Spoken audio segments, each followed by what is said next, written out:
All right, so I just ran into this really cool thing, and I want to start with a quick story. About 3 years ago, I was sitting on an Amtrak train going from New Orleans to Los Angeles, which was a lot of fun, by the way. And I was on this train, and I was realizing that we were going east to west, and so the time zones were constantly changing, and the sunset times were actually constantly changing. And it was actually kind of throwing me off a little bit. I think this is kind of unique to train travel. And so I sat down and I made a little app that had like a little circular graph, and it would show you when the sunrise and sunset was, and then it would show like where you were on that time as you went through.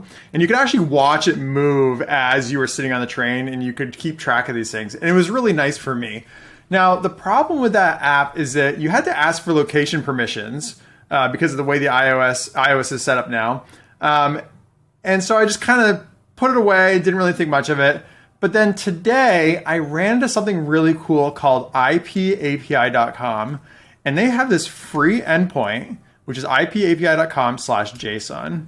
And if you hit it, it will actually tell you, and to be clear, this is not completely accurate, but it's close within, let's call it like 100 miles or something like that. So United States, Maine, wrong zip code, wrong city, but the lat long is close enough that I could use it for sunrise, sunset tracking.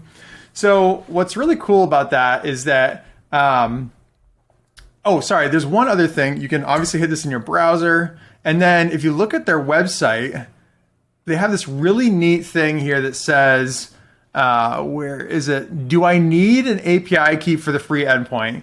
We will never require an API key or registration, and the API schema will not change.